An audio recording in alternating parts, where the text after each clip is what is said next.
Hello, everyone, and welcome to another episode of the Game of Thrones Tower of Babel breakdown. This is for Season 5, Episode 5, Kill the Boy. As always, my name is Julian and Meush. I am joined by my co-host and book reader friend, Daniel D'Souza. How are you? Doing good. How are you doing? Good. It's late on a Monday night, so hoping to get this out quick for all of our fans out there who like to listen to us break this stuff down as early as possible. This episode was a bit different.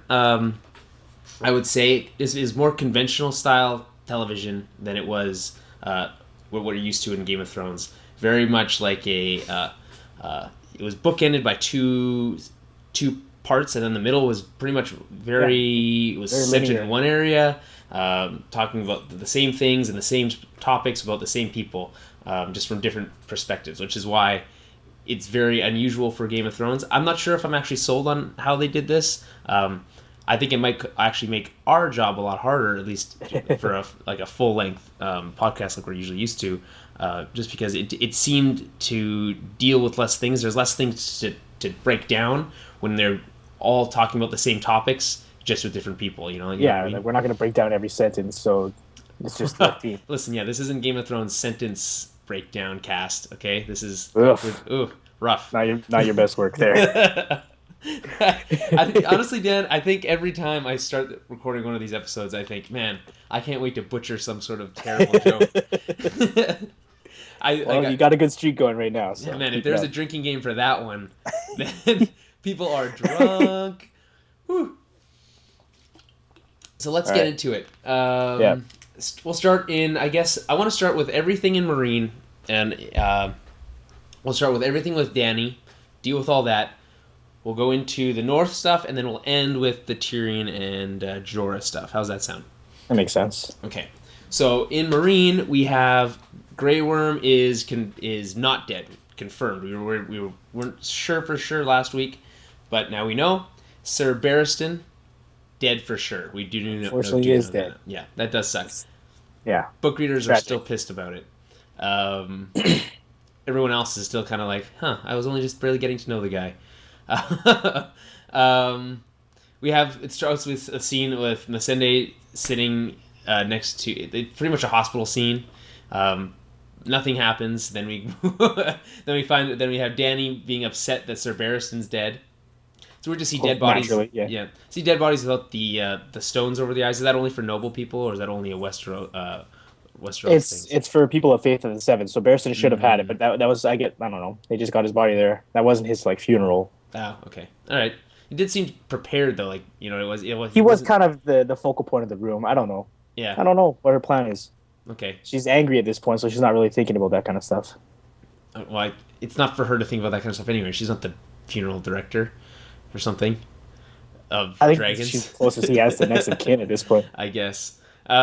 So she's pissed off about. She has this really great line about how he was this noble man who was killed in a dark alley by people hiding behind masks, which I liked. Not that I liked that he was dead. I just liked that line. And then what does she do? She's like, she looks for advice from that guy. Dario, and then also Hizdar. Yes. So Dario has this plan to retreat into the Pyramid District, which is sweet that they even have a Pyramid District. And then Hizdar El-Zarak, is that his name? Hizdar Zolarak. Zolarak. Yeah, El-Zarak, Zolarak. They all sound like Star Trek names.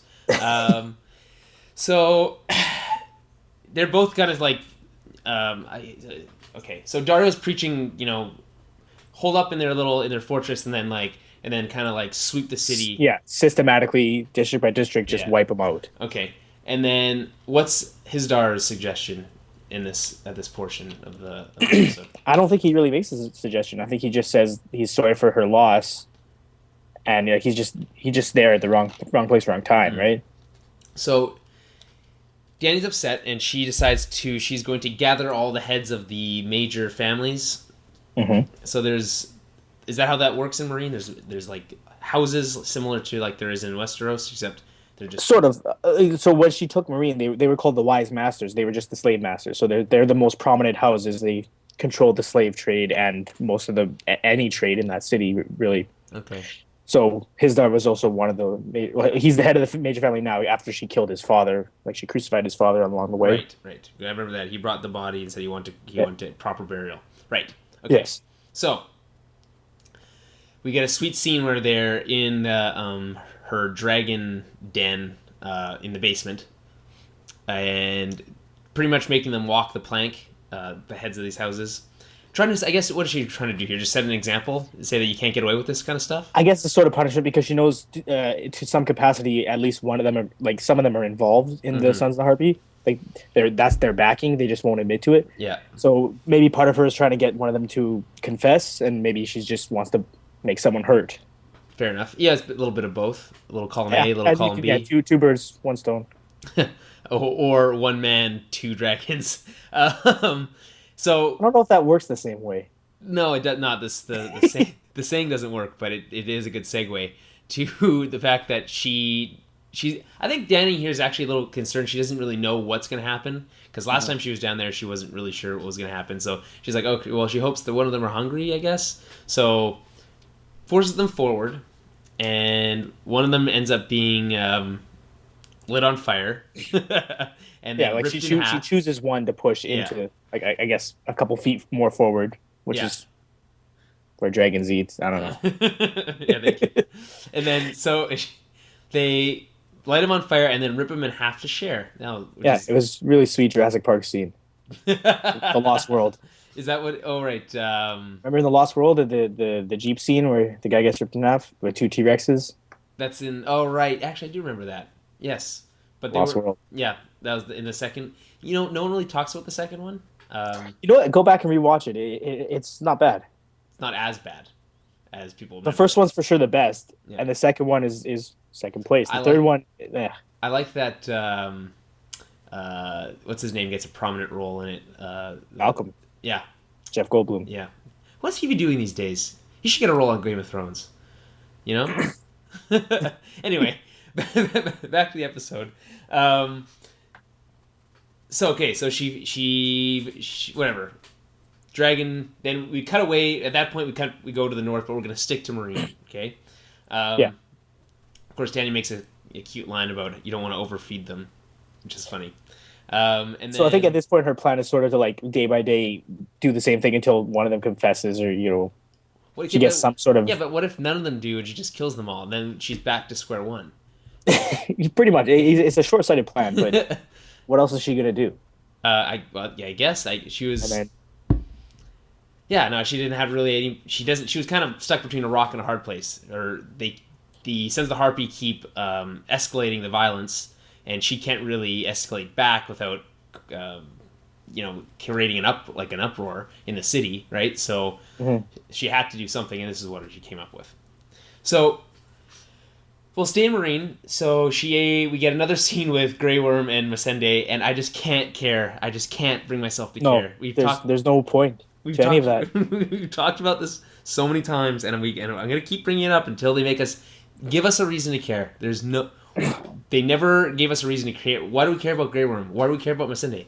The whole point is that Grey Worm is supposed to have no emotion, like, whatever. But also, it wasn't written the way the rest of the show is written in such a way that it's always kind of surprising. It's always like you're involved. And this felt very much like a procedural, like a very classic line from any, like, ER or some bullshit. Where well, they were in a hospital. The guy, first of all, he looks over and asks about the other guy. She just shakes her head instead of saying anything, which nobody would do in real life.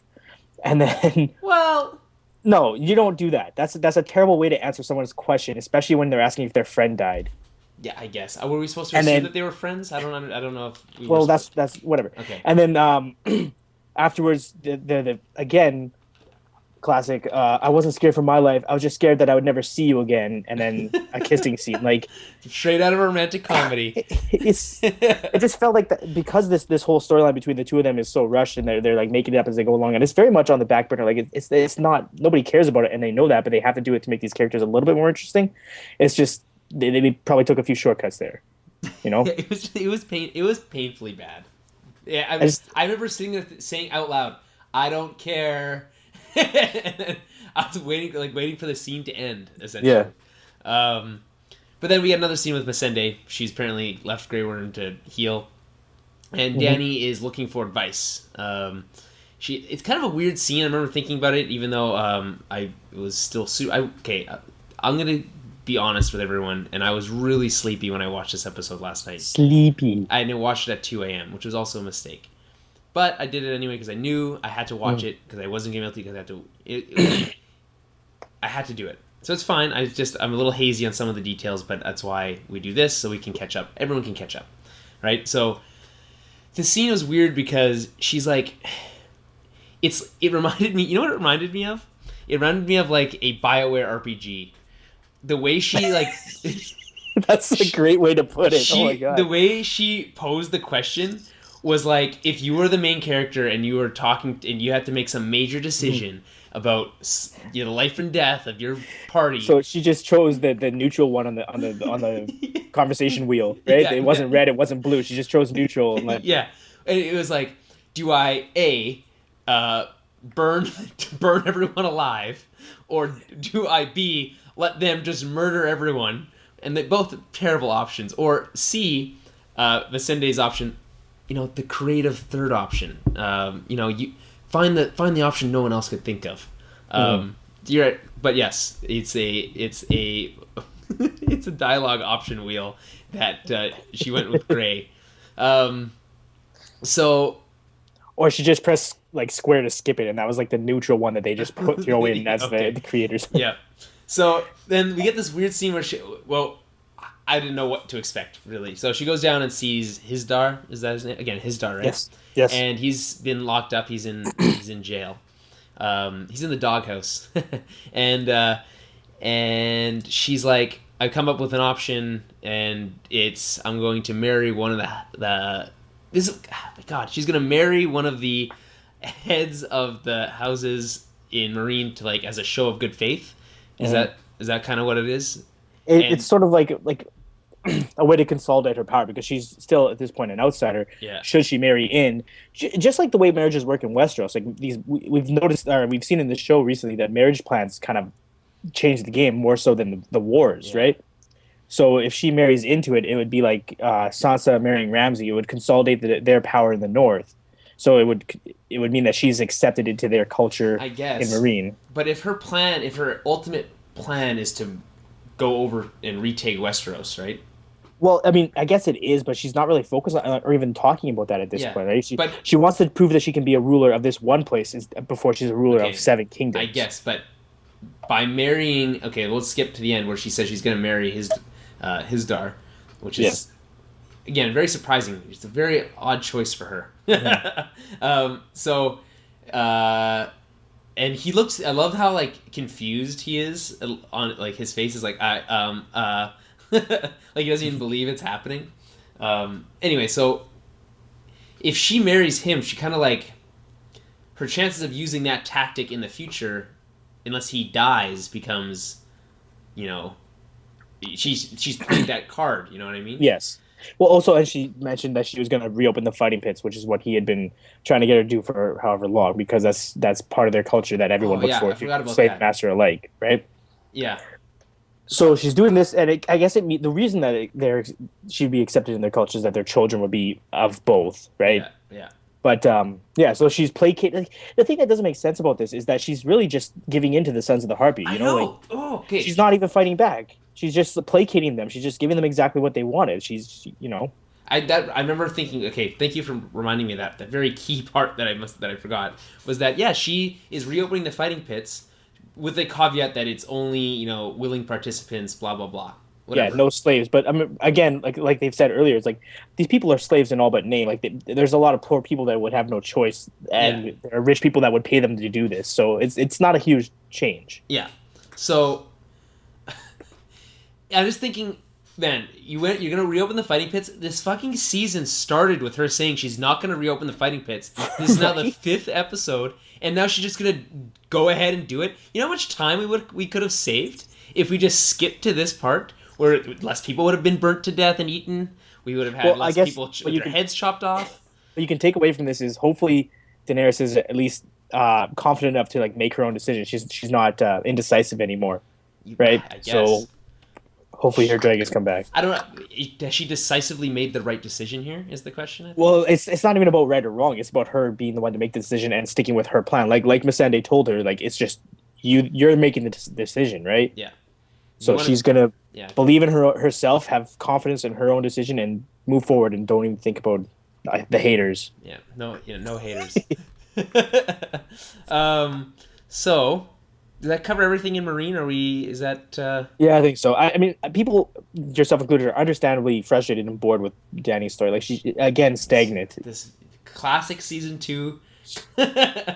Classic. It has so many similar, like, yes, there is more exciting things happening, but the fact that, like, in season 2, like, they would do things and then, like, make a decision and then would, like, come back to that same decision again, like 3 episodes later, and be like, oh, what we decided didn't work, so back to square one. This is like the same thing, just with a different situation. You know what I mean? Yeah. I don't know, and we'll see what happens in her city. Like, is this really going to create peace? Do you think the Sons of Harpy are just going to accept her because she did this? I doubt it, you know? She's still an outsider. She's still hated by most of them. She's still crucified. I can't remember the number, but it was, a couple hundred of their masters. Like, yeah, and there's still that scheming prostitute that's killing all of the. I don't think she's a huge player, but she seems to be. Every time that someone dies in Marine, she's around. She's clearly the mastermind behind the Sons of the Harpy. They've been teasing it this whole time. We're on to it. Okay. You got to hear first. So no one, nothing less to talk about in Marine. Let's move on to Castle Black. Okay. We have a great scene with. It's kind of weird. So does it start with Sam and Gilly and they're chatting about books? Yes. Yeah, and are these all the books? Which is really funny. So cute though. Yeah. This is all the books. Have you read all the books? Well, not all the books, just most of them. And then what does he say? Where's the biggest library? He said it was in Old Town. Where's that? Is that in? Okay, so Old Town is it's in the Reach. It's very far south, so they are vassals to House Tyrell, like Marjorie Tyrell and them, right? Okay. And also, the other important thing to note about Old Town, I don't think he mentioned it. Or no, he did. He said the Citadel. That's where all the maesters are trained. Oh, okay. So there's a big university there where the maesters are trained, and then they're sent to every lord in Westeros has a maester to help them. That's a really convenient system they've got going there.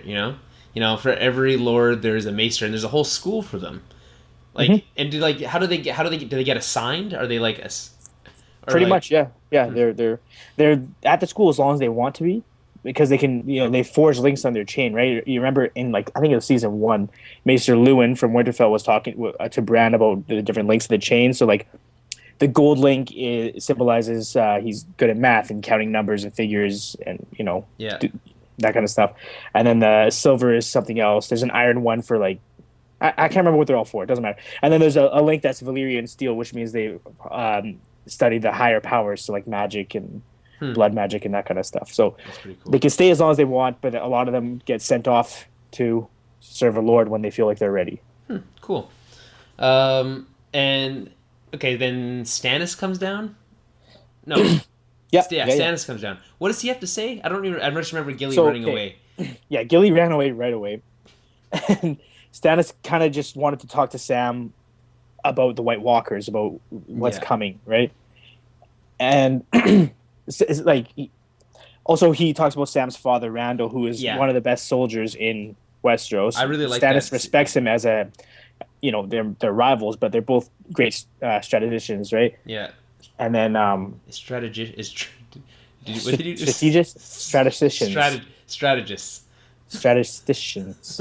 I don't think that's a word. Strategist, probably strategist. Yeah, it's strategist. And so I just statisticians though. Yeah, that's something else. So I really like that Stannis is like mentioned his brother. We almost never talk about Rowan. Never talks about Robert anymore. We get a lot of Ned references here and there, but not a lot of Robert ones. And she's like, that was the only battle they lost in the in Robert's Rebellion was against Sam's dad. Yeah. And where's Sam from? Um, Ooh, you don't have this one right on the top hang of on. your... Yeah, you just keep talking. I'll figure it out. Anyway, I just really like that. It brings everything full circle. Hornhill, from Hornhill. And whereabouts in the world is that? So that's in the Stormlands, I believe, or maybe the Reach. Yeah, no. I think the Tarleys are vassals to the House Tyrell as well. Okay, all the cool stuff happens in. It was at what you said, the Reach.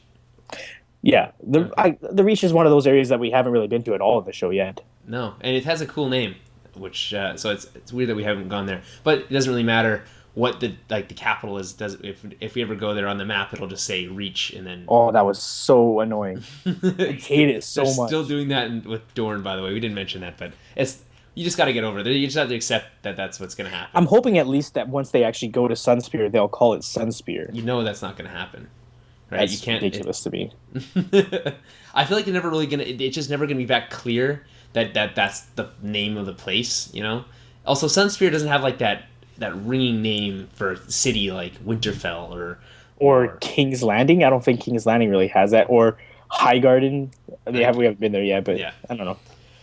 All right, whatever. The point is, we're still in Castle Black. We have Stannis talking to Sam. That was nice. Then Stannis leaves. Or no, then that scene's over. Whatever.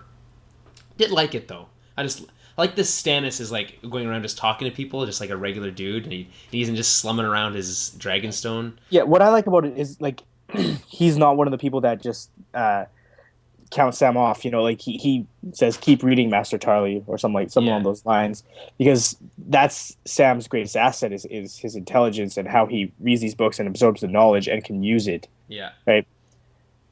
So they're going to need Sam in a different capacity. He's not a warrior; he never has been, but he still has use within the Night's Watch, and he's still an important piece of this war to come. He's a bit portly to be a warrior.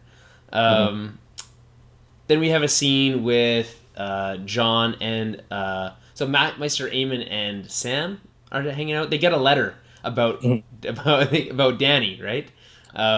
Which is weird. Who's sending these letters? That I don't know. That doesn't make any sense. Okay, I was just wondering if anyone else caught that. He's like reading. It's like a storybook. It's like or whatever that. What's that movie where it's like a fantasy movie, but there's that guy reading that book.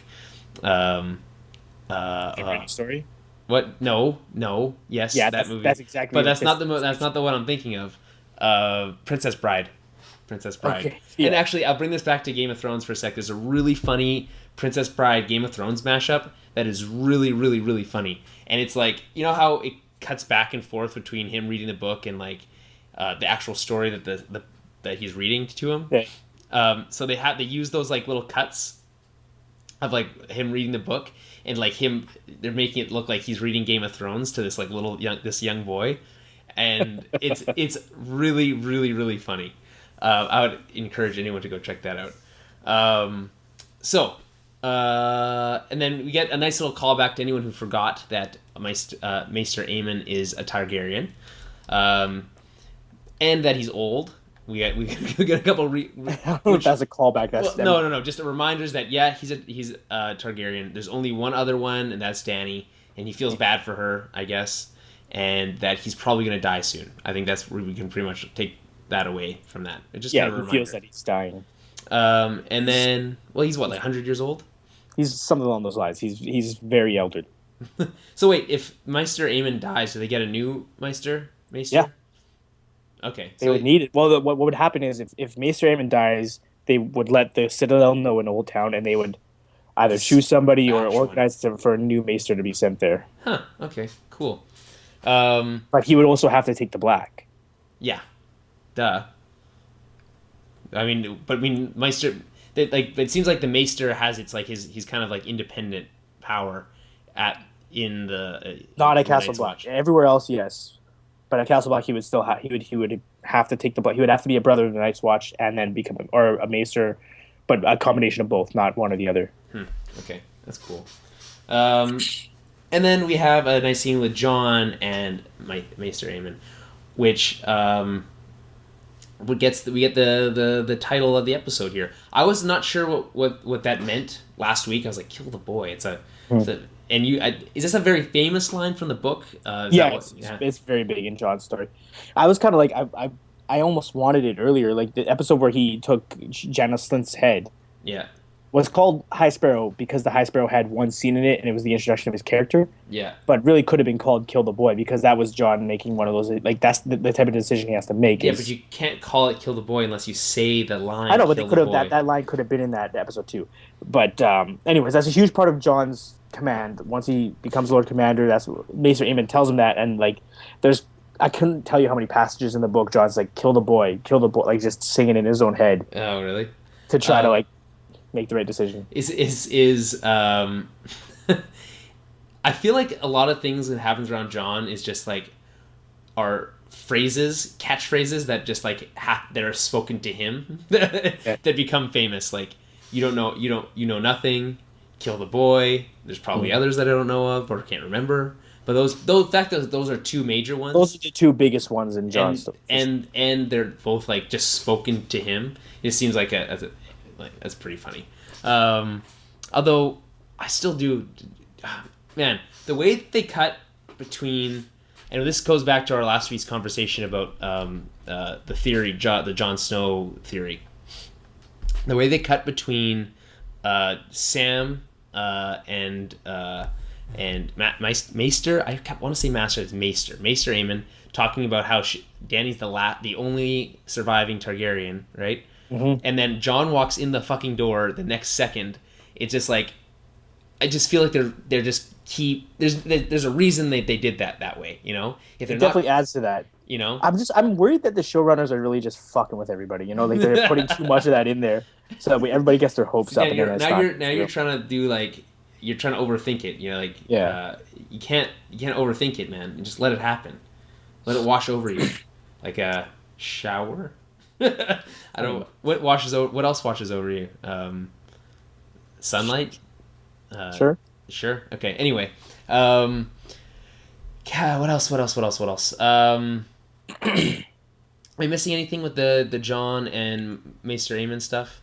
I don't know. The only thing I would say is that the advice that Maester Aemon gives Jon is like we can draw a line with Daenerys and Jon. They're both in a leadership position now, and Maester Aemon is basically telling him like it doesn't matter whether people hate you or not. You make the decisions and you have to live with it, but you need to be sure of yourself, right? Yeah.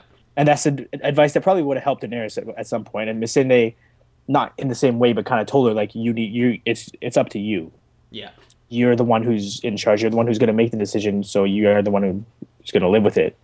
Well, there's a reason that they use these two storylines for this episode. That's what I'm saying. Like you can draw these parallels. Mm-hmm.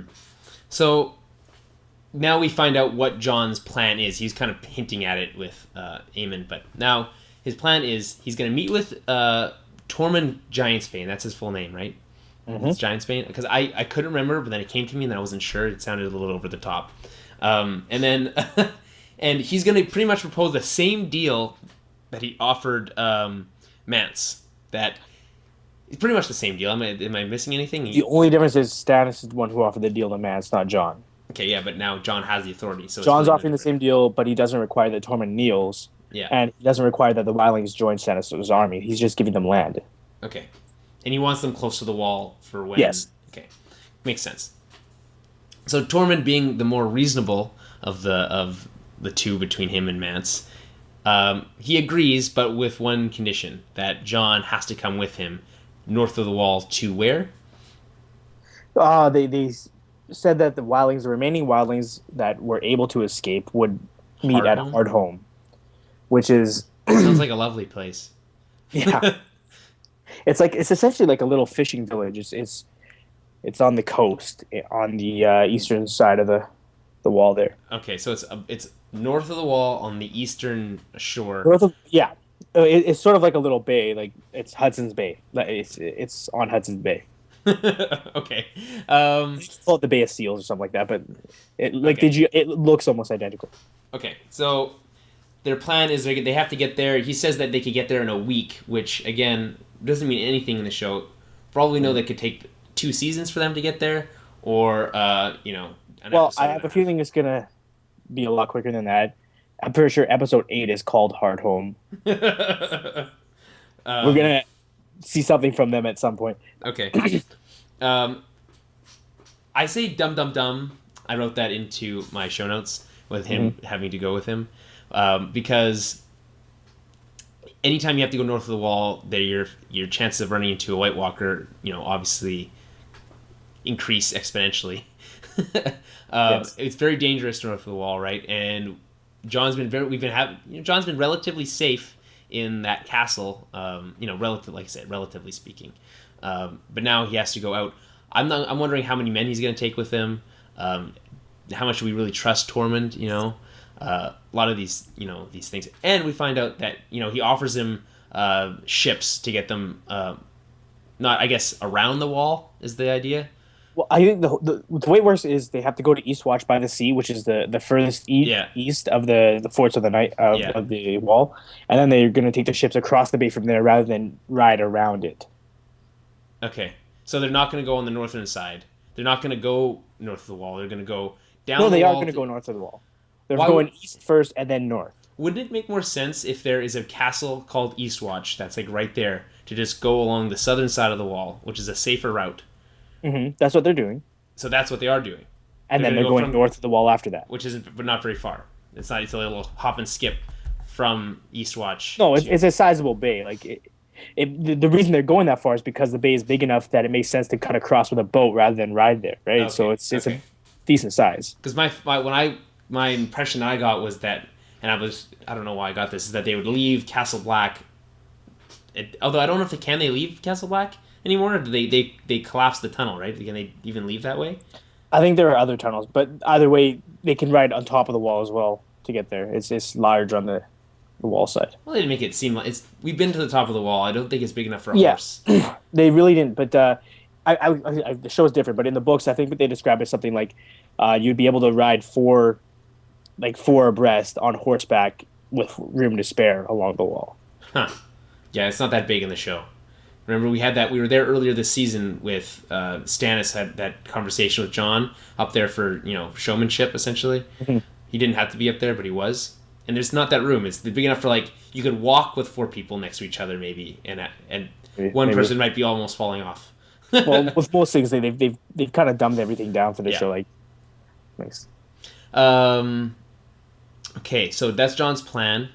I like the scene with Tormund. I've always kind of liked him, Tormund as a character. We know why he's called Giantsbane. He's quite tall. But he's called Giantsbane because he killed the giant Well, in a fight. but you got to be tall to kill a giant, Yeah. So He's also known. I can't remember what there's another name, but he fucked a bear once. no way. Yeah. So there's a story about his like Tormund Giantsbane, bear lover. It wasn't lover, something along those lines though.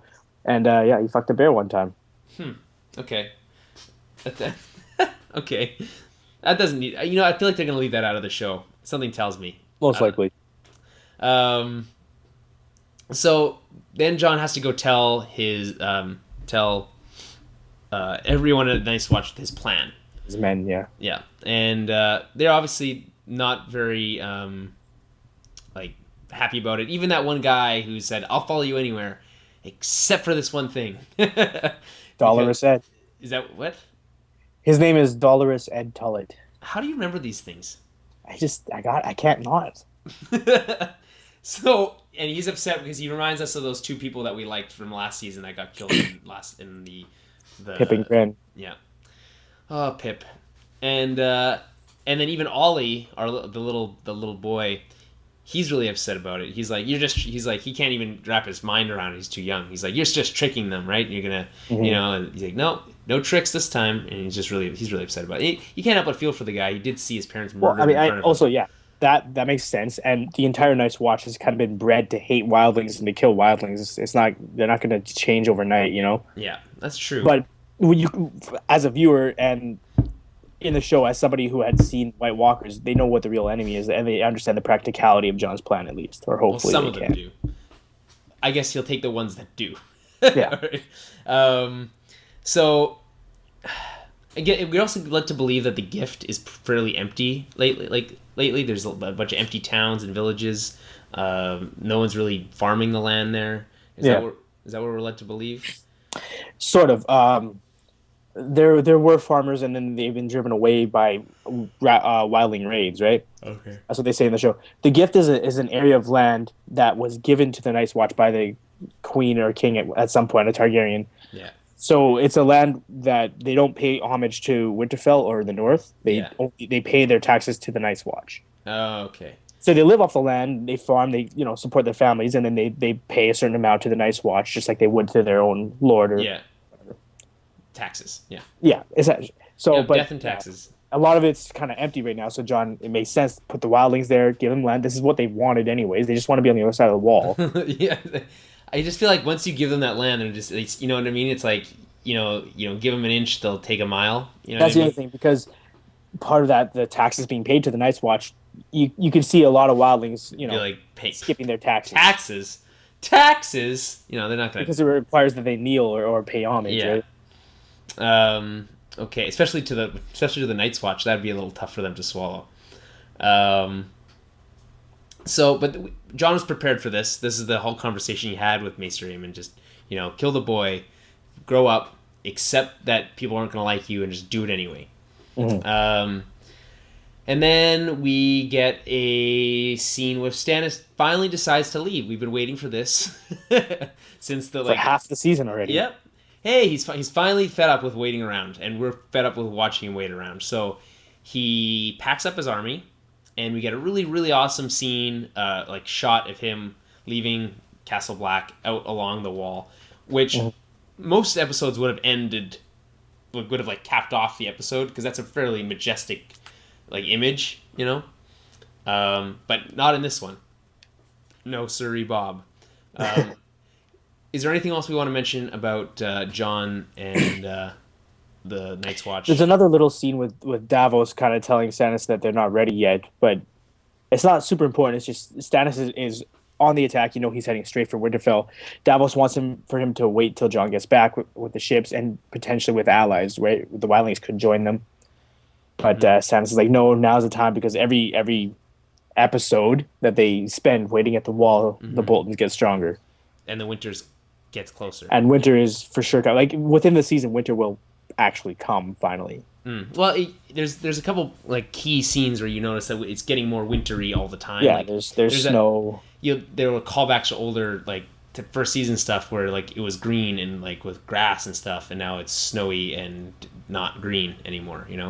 I particularly think of the broken tower in Winterfell where Bran fell out of, right? Yes. He was essentially climbing on vines, and now there's it's all gray and snow, So, yeah, I mean, we also find out that Stannis is taking his family with him, which is, I guess, not a big surprise. Well, no big deal. He also makes a pretty smart decision, considering it reminds us that, hey, most of the Night's Watchmen are murderers and killers and rapists, so maybe not the best to leave our women and children with them. Is Stannis attacking Winterfell jumping ahead of the books? Is that not happened yet in the books? No, this one is actually kind of right on time. Okay, I would say. Okay.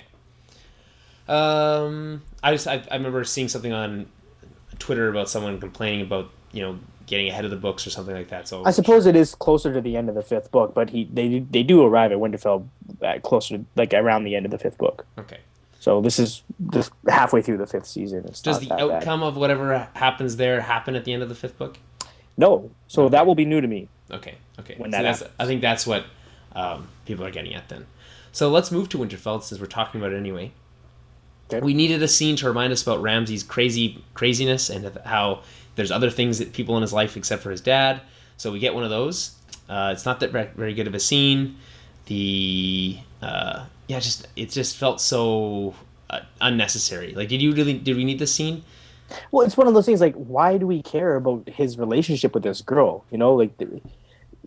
Ramsay serves as one of the few characters that is purely evil, that you can just hate. Yeah. We don't care about whether or not his girlfriend is satisfied.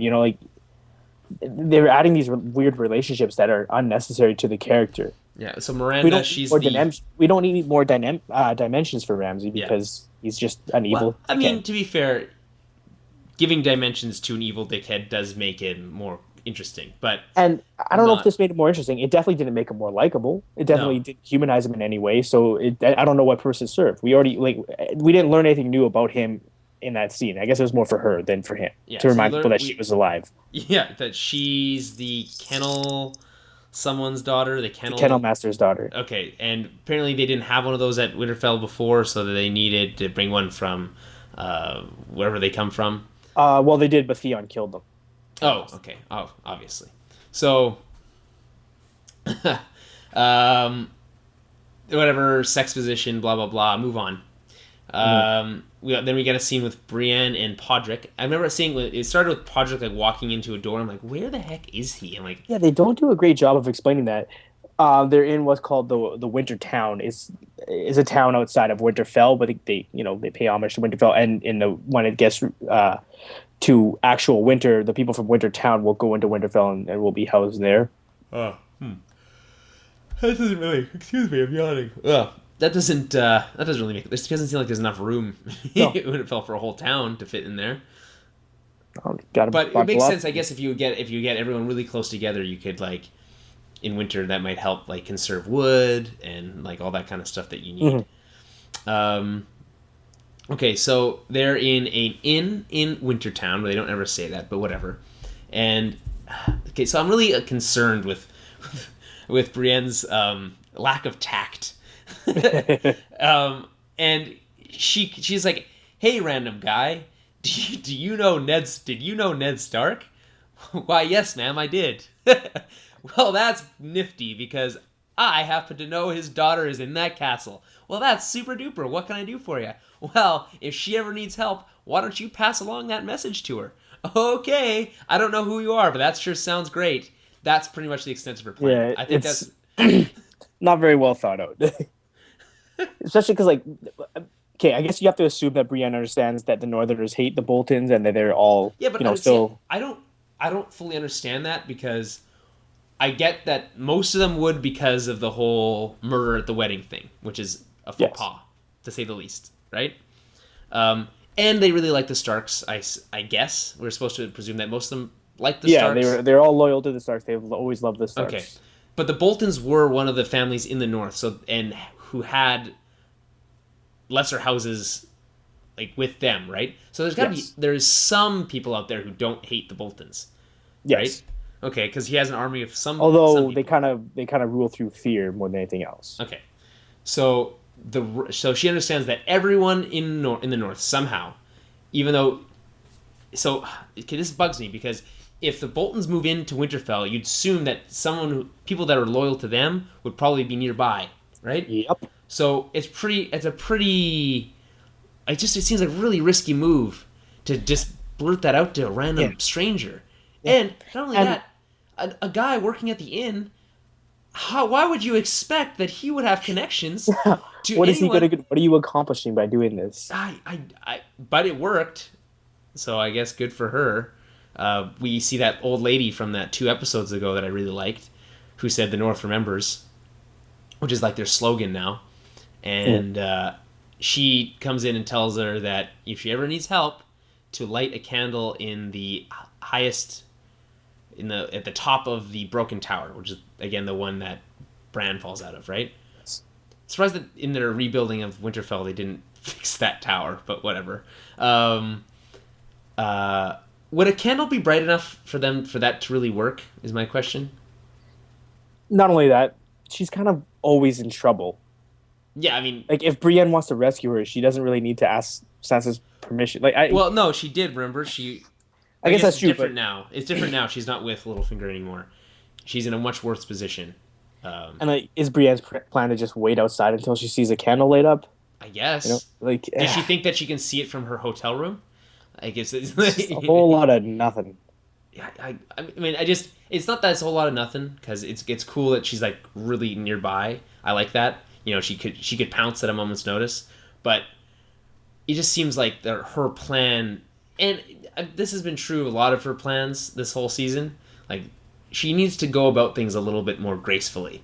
Although again, Grace is probably not her strongest point. No. But Podrick's smarter than that. He should be able to advise her against these kinds of these kinds of things, right? Love the guy's hat, by the way. Can I just mention he had a really good medieval classic medieval hat, yeah.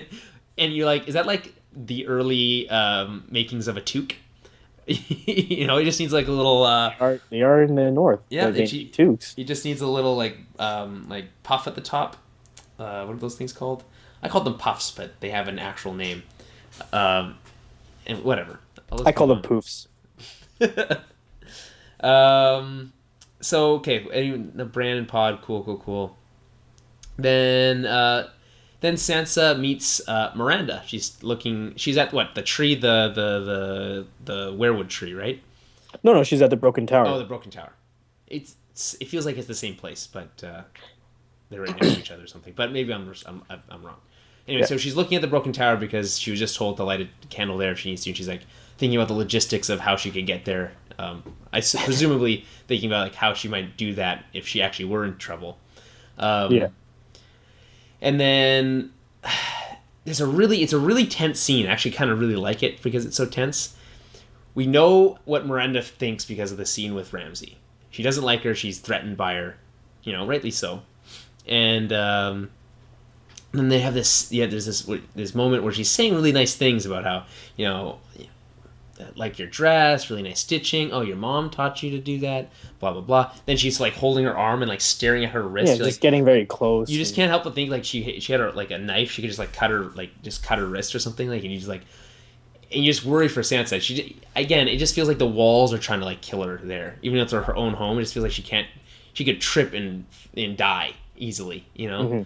So and then she's like, oh, I have this one other thing to show you.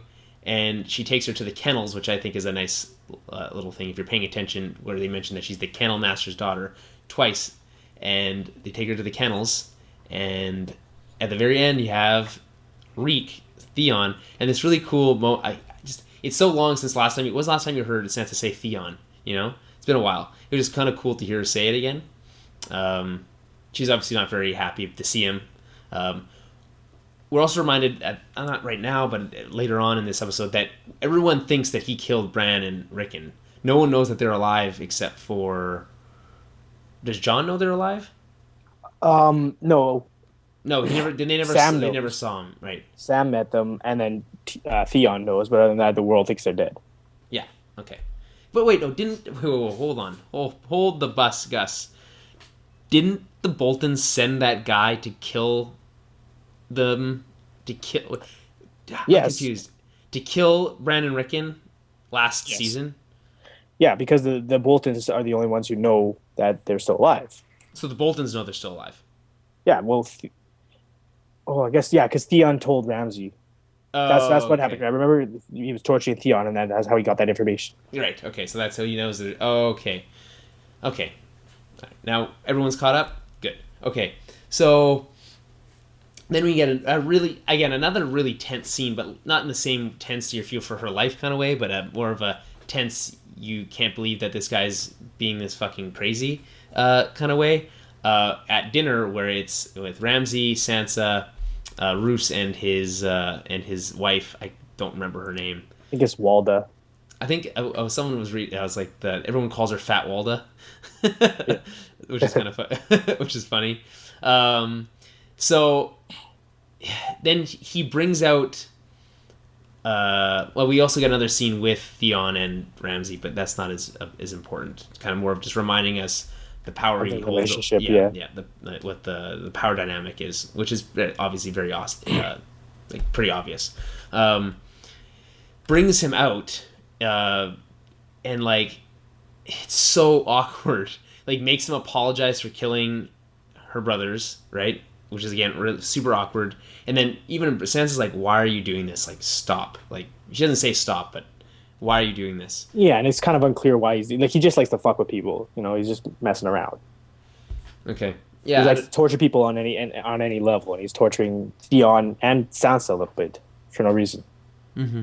Just because it's fun. Is that why? Or is he just trying to get in her head, trying to already get like his claws into her?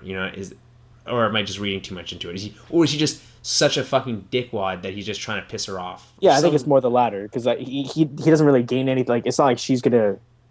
I don't know. There's no gain there. He already has her. He has everything he needs from her. It's so weird. Like I don't understand because he spent that first scene with Miranda. Miranda being the girl that the Kennel Master's daughter, saying how obviously he's attracted to her. He's not blind. Yeah, it's important that he marry her. Blah blah blah. All this stuff.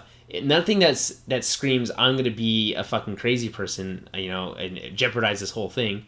Instead, he does be a crazy person and does jeopardize this whole thing, even though, yes, in his mind, it's already sewn up, like it's already in the bag. They're not married yet, so doing that kind of crazy shit is not gonna, is not helping you, So, and I think Roose does a good job of reminding him that later on.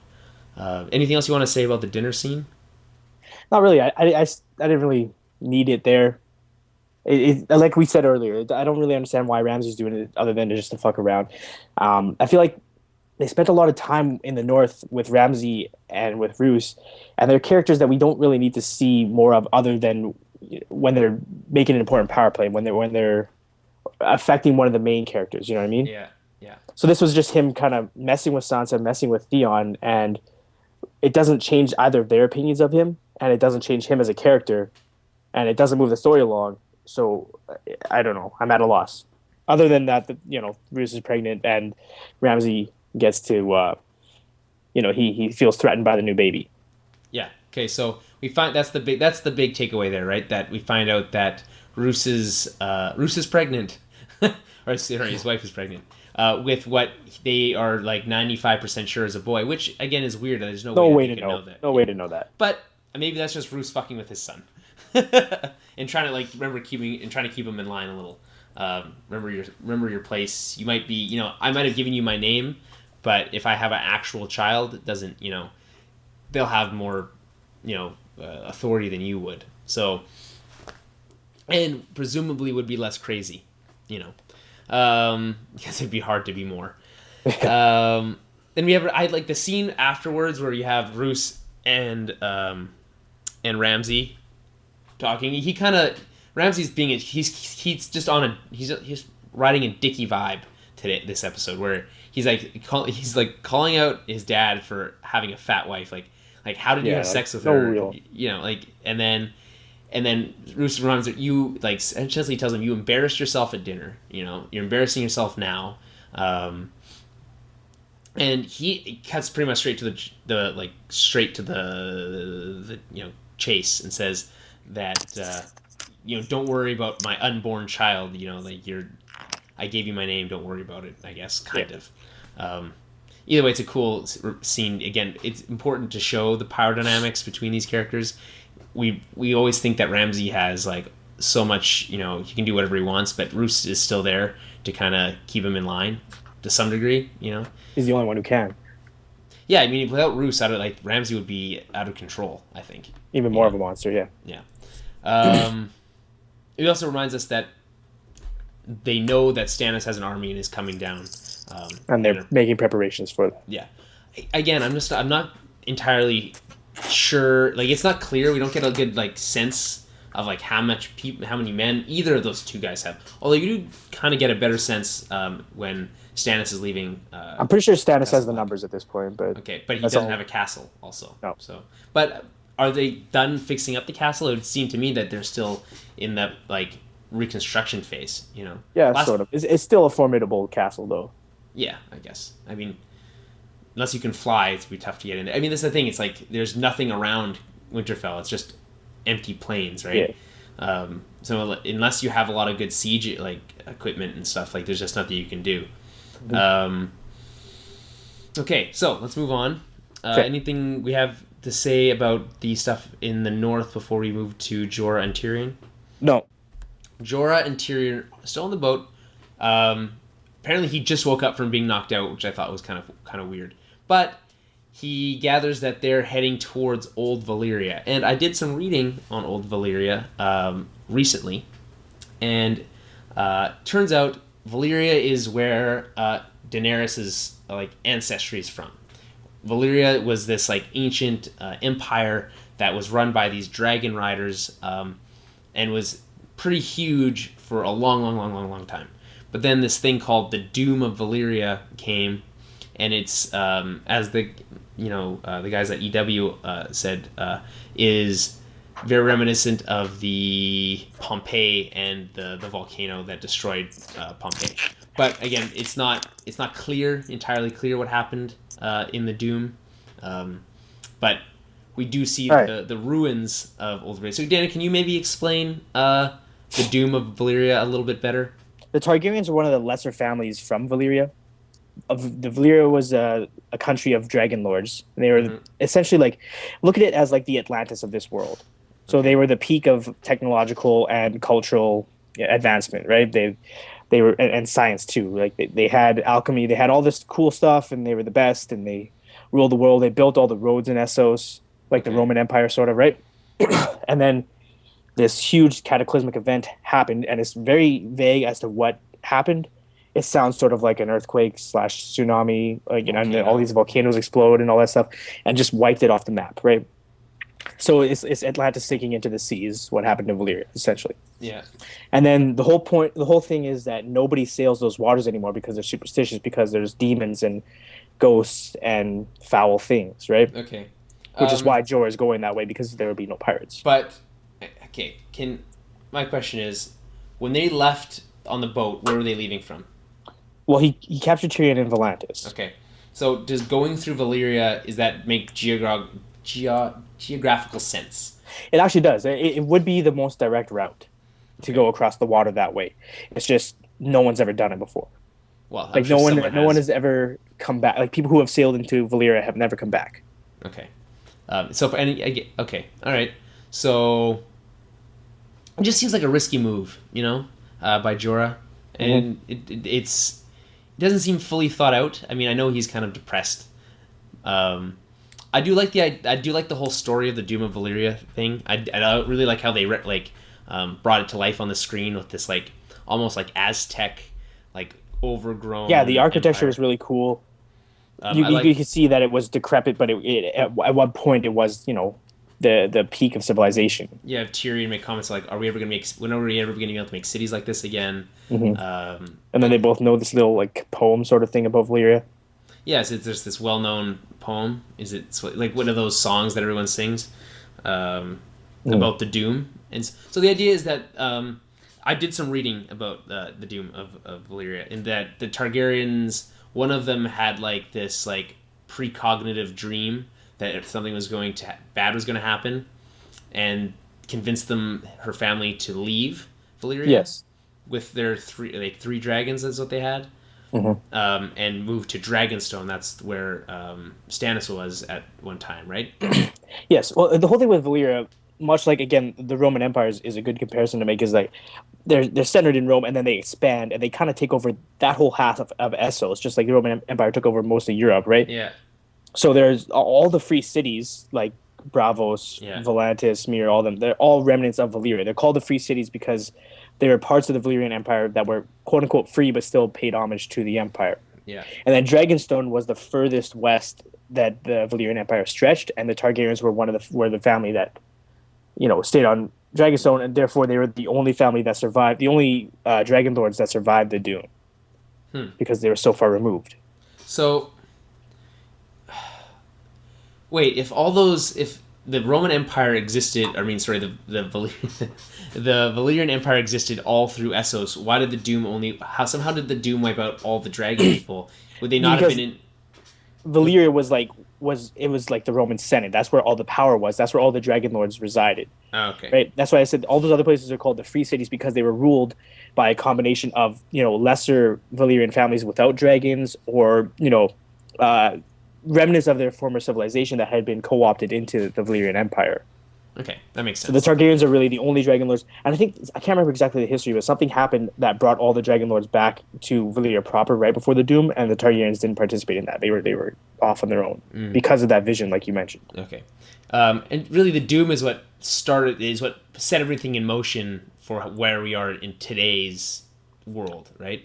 Yes. Well, the Doom happened, and then Aegon, like almost, I think it was a couple years later, decided to conquer Westeros. Okay. To go west rather than east. And then that's what set up everything with the Targaryen dynasty and blah blah blah blah blah. And here we are. Yes. Okay. So that's a lot of blah blah blah, but yeah, I mean, I don't have time to go through all of it. So they're going through Valeria. We get this really cool visuals. We get this really cool poem, and then we get this really creepy shot of this like movement in the background that's not even fully in focus, which I think is so cool. That was a nice way to do it, yeah. And the way it just it just started to move, and the way they have it framed is like, you're supposed to see it like only after it's moved a little bit more than the first little bit it moved, and then just falls into the water, like, and you're like, what was that? And that's what they say. What was that? And then all of a sudden you see more and more of them like coming out. And by the way, as soon as I saw them, I was like, those are for sure the Stone Men. They've been dropping hints like. The last couple episodes has been pretty heavy. Yeah, pretty heavy-handed too. It wasn't. I was like, and I called it. I said, they're only saying this kind of stuff because we're going to see them this season. I almost go back and listen to our episode. I just hate that it's become so predictable like that. But it really was. The last two episodes, they brought it up more so than they ever have in this entire show, and there's obviously a reason for it, right? It's like what they did before they went to the Bank of Bravos. Remember, they kept talking about it like episodes where like we're gonna see it this season, and it happened. So the same thing happened here. They've been leading up to it, teasing it, and here we see what full-on grayscale looks like, which is, I don't know. I feel like the actual look of the grayscale people wasn't actually that cool. It was more like, it was just like people with like gray skin is really what it looked like. I thought it was supposed to look more stone. There's a lot of movement. You can't really see, like they have scales, but yeah, they're kind of just zombies that are gray. So yeah, is that they're not capable of thinking anymore? Is that what we're supposed to understand? Yeah, pretty much. We don't really know a lot about they seem to understand the ability to hide. Like they don't just like you know what I mean. Like they were creeping around. They must have still some sort of cognitive thought. What's the goal here? Is just to eat them? Is it to like I don't really attack understand. Them, kill them? It's not clear. But they're also kind of the kind of creatures that in that world they wouldn't understand their motives. So neither can the audience. Okay. So we get this really awesome action scene. I think it was one of the better ones. And we have Jorrah trying to protect Tyrion from. Well, I guess not. They're protecting themselves from this attack. And it ends with Tyrion like getting pulled under the water and then cutting to black and like staying on black for like the point where like I thought the episode. So you thought the credits were gonna roll. Yeah, and I was like, did Tyrion just die? I said that out loud, like it was almost exactly like that. And and then no, you find out he's not dead. He wakes up. He's on a beach, very like picturesque sunset. And which also how do they get there? Don't know. It's not. It doesn't really even seem like this. Like they swim. Like they. Yeah. He makes that comment about like you're heavier than you look, whatever, and like which makes it seem like he swam, but like that'd be a long swim. The boat gets sunk. You know what I mean? Like I don't really. And was he knocked out that whole time? Like if that's the case, he would have died. You know. What a jump. Okay, but technicalities. Then we get the real like cliffhanger of the episode, which makes me understand why they ended it here instead of on that really awesome shot of them of Stannis leaving Castle Black, which is also pretty like stunning. Which on most other episodes would have ended an episode. And you have it turns out he has grayscale. Jorrah. Yeah, Jorrah. What do you think I was talking about, Tyrion? Well, you didn't really make it clear. Yeah, so Jorrah has a grayscale. He walks away to get firewood, and then he pulls up the shirt, and we get the. So now I'm wondering, like, what happens with Jorrah, because we've seen that people can survive it, but it doesn't seem like that's like the norm. Yeah, you know? It's one of those kind of you're done once you have it. Like Stannis mentioned in the previous episode that he brought in every maester, every healer, every apothecary to heal Shireen, and she still has remnants of it, you know? Yeah. But for the most part, when you have it, it's kind of like throw them to the wolves, get them out of here. Well, so I don't know what's going to happen. Yeah, I get. Is this outside the book stuff as well? What it is much like how Sansa and Jane Poole's characters were kind of combined for this Ramsay storyline, Yeah. right? Because nobody knows who Jane Poole is. You might as well make Sansa. Like, Yeah. it made sense that one. This is Jorah being combined with a different character. I won't say who yet. Um, and I don't know if they're getting rid of that character storyline entirely because it was a fairly big part of the fifth book towards the end. If they are, like, it means they're really streamlining the show and getting rid of like a major plot point. But whatever. Mm. So that this happens to a different character. It's a similar scenario. Someone has to save Tyrion. Jorah isn't there, and this is what happens to a different character. Okay. So and this is close to the end of the fifth book, so they're just like skipping over all that stuff. All right. Well, then that sets us up for, and like you said, they either find another boat or it's a long walk. I just feel like it's really interesting to have characters in Valyria where no one else is, or no one else has have been in a long, long time. Like I feel like they're either going to learn some, like we as an audience and them as characters are going to learn some really interesting things and see some really, really cool things that, no one goes there, like, is it just full of these people with grayscale everywhere? Is it like they constantly being followed by them? It seems unlikely, but there could be so many other things that like people just don't see. No, that's very true. It's like, one of those question marks from the books. Like no one ever goes to Valyria in the books because of what's been said about it, right? Yeah. There are a couple areas that have all this mystique around them, like Valyria or Asai by the Shadow, which is where like Melisandre and the Red Priests are from. They're places you want to see and you want to learn more about, but you never really get that opportunity. Like, are there maybe people living here that no one even, like, living some sort of communities that people no one even knows about? Distinct and, like, possibility. Like these are things I want to see. Bring the them thing on, is, Game of Thrones. with Valyria in the books, anyways, they say that there's demons everywhere, right? In this, they made it the Stonemen, which is fine, but like you get the impression that there's still magic in Valyria. That this is where magic comes from. Oh. Okay. So there's something there. There's some mystery in. Well, they say demons, but to me, whenever, like, because they even mention that in the book, or in in the show, but like, to me, that sounds more like that's just like superstition, like that's what people would say, about that place. Yeah. Not that there was actual demons there. You know what I mean? Probably for the show, probably not because of how much they're cutting, right? Yeah. Like, at this point, I think they've decided to just cut out the Iron Islands completely. I guess it's not going to be a part of the show anymore. They're well, they do mention that Theon is not Ironborn anymore. I mean, it's hard to say. There's no spoilers, but like that becomes a much larger part of the show, like in their own way. But it's so distinct. It's so separate from everything. They have their own religion. They have their own customs, and they have their own storyline that like it doesn't match with everything else that's going on in the show. It only makes sense when it's working with everything else that's going on. Well, it does. It would have made sense, but they would have needed, an extra like season to catch up on it, or like to fill it into this season. It would have made this season 2 seasons long. I guess like that's how much stuff could possibly be going on these islands in. It's big. It's not even just on the islands. It's what happens on the islands and then the results and where they send people, right? And also in Dorne, it looks like there's a big storyline, or at least 2 big storylines in Dorne that have been cut to make it so it's just the Sand Snakes and this war storyline. When there's so much more that should happen. Dan, you sound very pessimistic about what's going on. I wouldn't be so pessimistic, is what I would put it that way. What I'm basing this on is that the showrunners have been pretty adamant, and they're sticking to this at this point, that they want 7 seasons, period. It was 7? Right? I thought it was 9. They said 7. They didn't want to go over 7 because at that point... 7 to 9. Was what I think it should be at least 9 or 10, given where they are in the books. But they're also telling a very different story than in the books. They're they're streamlining it. They're dumbing it down into one.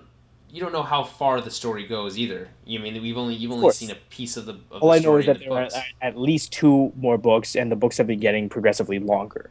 Okay. Actually, the 4th was pretty small, but the 5th is huge, and the 3rd is huge. So I don't know. Like, I don't listen. This is how I wouldn't. They might say they're only going to be 7 seasons. I wouldn't hold my breath on that. The show makes them so much money. You think that this is season 5? You think they're only going to this? It's only getting more popular every year, right? Well, I'm with you. I agree with you. I'm just based off what they say. I'm basing this off of how HBO likes to make money, and the fact that I don't think it's going to be only two more seasons. I can't see it. Yeah, well, I'm thinking it's going to be closer to 9 or 10, and that's hopefully good enough to get the story out right. But even then, based on where they are in the books now, I don't think the Iron Islands is going to be a part of the show. Well, you can't just leave that as a dangling. That's what I'm saying. It's weird for the audiences because everyone's like, "Oh yeah, what happened with Balon and the rest of the Iron?" Like they're still technically there, but they're just and like Theon's sister, they're not dead. They're just they just give up and like that doesn't make sense. Yeah, I don't. But I get the impression that earlier in the series they had planned to do it a bit more like the books, and now they're getting to a point where they have to make cuts, and that's one of the things that was cut. But you can't. Okay, I don't. You can't just cut out a whole. You can if we've never seen them or it was never brought up. But we deal with a character in Theon on a regular basis who's from there, right? Yes, but at this point, his story is more about Ramsay than him. Yeah, no, I get it, but I mean, like I said, there's a redemption storyline coming in there somewhere. It's gonna happen. You'd hope so. We've seen his brother and his sister, and his dad. We've been to the Iron Islands. You can't just ignore it for the rest of the season. If we never see it again, that would make have to be outraged. Yeah, well, I already kind of am. Like, it's something I want to see. And like you said, the other big ones that they cut out, like the one where Jorah has taken another character spot, and the one in Dorne, they haven't really shown anything of those. So it's not that I want them to be cut, but I can imagine it being cut, and that's why the Iron Islands is so jarring, is because it was a part of the show and now it's just not. However, I think it was season 3 when Stannis burnt those leeches and said those names. Yeah, and then Joffrey's dead, Robb's dead, but as far as we know in the show, Balon Greyjoy is still alive, but hasn't been touched upon since then. It just doesn't. It's not going to make sense. If he does die in the show, then the leeches do make sense, but I think they already do make sense at this point. But 2 out of 3 does not make. That could just be coincidence. That seemed like that was already in motion anyway. The Robb thing seems a little bit more out of left field, but we don't know about Balon. He's sitting up there in his old throne and doing what? Presumably not dying, or we don't know. That's the point. We don't know. That's why it's annoying. It's just annoying that there's none of that. It is interesting to note that we didn't get any Jaime, Cersei, or Bronn, or like anything from King's Landing or Arya, which is unusual for the show to concentrate so wholly on 2. I mean, I guess technically 3, but really 2 major plots in the North and in Marine. And I guess you could kind of include Jorah and Tyrion's as like the Marine storyline as well. But yeah, because that's where they're headed. Yeah, but yeah, I mean, what did you think overall of this episode? Like we said earlier, like I'm not sure if I enjoy this format more. This episode felt like a lot of filler, other than the beginning and the end, right? I don't know. I think that the beginning felt more like filler, and the final moments with Jorah and Tyrion didn't. But some of the other stuff was interesting. I thought at least with the Daenerys storyline, there's movement. Like, she made a decision, she's sticking to it, and we're going to see change in her storyline finally. Yeah. Right. Well, Jorah and Tyrion, we got some action, but Stannis left the Castle Black. But other than that, the stuff at Winterfell itself was kind of boring to me. Well, no, we also found out that there's status quos are changing here, man. Jon is leaving Castle Black. That's something that hasn't happened in a while. So is Stannis. We have Daenerys making a big decision, and I mean, I guess what's happening with Ramsay and them isn't as. So I'm saying the stuff at Winterfell itself was kind of boring. Yeah, and we spent a lot of time there. All right, fair enough. I mean, but it doesn't. I don't know if it's wasted time, because like I don't know what else I want them to do in this episode, but we'll see what happens next. Yeah, no, I would like to rewatch this episode in a less like sleepy state, but I enjoyed it. I enjoyed it because there was, like I said, there was some movement, and the rest felt entertaining, even if it wasn't particularly plot driven. You know what I mean? So yeah, I think we can end it there. We'll be back next week with episode 6, Unbowed, Unbent, Unbroken. So I'm not even going to speculate on that, what that's going to mean. Well, I mean, it's pretty. I guess they haven't said it, but those are the words of a certain house. It's not. Yeah, but again, so because they haven't said it, how would I be able to know that? Do some research. No, that's your job is to do that. My job is to ask you questions. All Unbowed, Unbent, Unbroken is like they might as well call the episode Dorne. Those are the words of House Martell. That's it. It doesn't give you much other than that. Okay, all right. There's nothing really to speculate upon. We weren't going to see Dorne next episode. It's speculating. It was speculation to me because I didn't know what that meant. But now that I know, now that we're going to Dorne next episode. Great. Thanks a lot. Spoilers. Spoilers for what? That we're going to go to... It is probably Yeah. in the HBO thing, like the episode description, for God's sakes. Make sure to follow us on Twitter at Tower Babblecast, where you can listen to me and Daniel spout random... talk about random, neat, nerdy stuff. It's interesting. Follow us on Facebook, facebook.com/Tower Babblecast, YouTube, Tower Babblecast as well. Run all of the major social networks. Make sure to like us, subscribe us on iTunes, Stitcher, all that good stuff. And like I said, we'll be back next week with episode 6. This week's Game of Thrones theme is a piano Cajon Melodica cover performed by Igor Presnyakov. You can find his music on YouTube.